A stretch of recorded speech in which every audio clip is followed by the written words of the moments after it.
All right, so Peter Phillips, leader of the opposition and spokesman on defense. Mark Golden, finance and planning. Lambert Brown, public service. Angela Brown Burke, local government. Damian Crawford, back in the swing of things. Youth and culture. That's interesting. And who else? Donald Scott Motley for justice. Julian Robinson, science and technology. Mikhail Phillips is in there for transport and works. Richard Azan, housing. Ian Hills, water and climate change.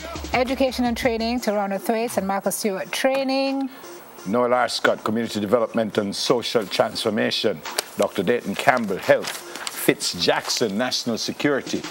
Peter Bunting, industry, investment and competitiveness. Who else? Philip Powell is in for mining and energy and leader of opposition business in the host. Dr. Fenton Ferguson has been put in charge of agriculture and rural development for the shadow cabinet. Victor Wright, rural development. McNeil, not surprisingly, Wickham, tourism and entertainment. Horace Daly, labor and welfare. Senator Floyd Morris, welfare. Senator Sophia Fraser Binns, land and environment. Anthony Hilton, development and national physical planning and the National Housing Trust. Okay, Lisa Hanna is in there, folks, as foreign affairs and foreign trade. Natalie Nita, sports, information and gender, and deputy leader of opposition business in the House. Fraser Binns, Nita and Hilton will work from the office of the leader of the opposition. That's the new shadow cabinet, folks. And some folks who are not members of parliament are involved, and as you would have heard just now, Damian Crawford is back. Lisa Hanna moves from youth and culture, and she... That was an interesting move. Yeah, she is now... Foreign affairs and foreign trade. Damian Crawford is he was kind of giving out sound at politics, he wasn't so sure, but it looks like he's jumping. They say, yeah, apparently they say he's going to go in the Senate or something like that. I think, where did I read that? Doesn't say it here. I read it somewhere. But I wouldn't be surprised. Yeah.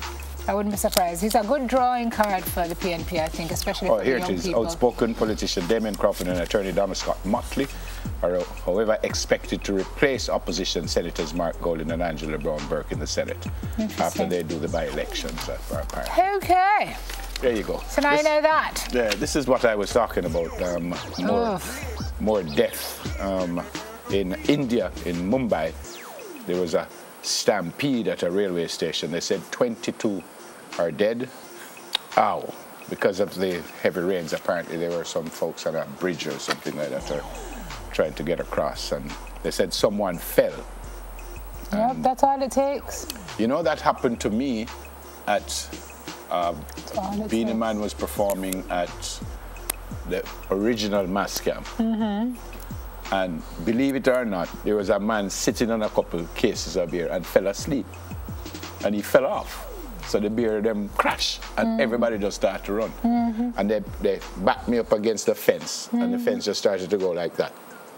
And I mean, I've never been so scared because had it gone down, there would have been a stampede. And luckily I was against one of the things that held up the fence, and that's what saved me. And there was nothing wrong. People thought it was a fight when they heard that the bottle broke. And so, wow.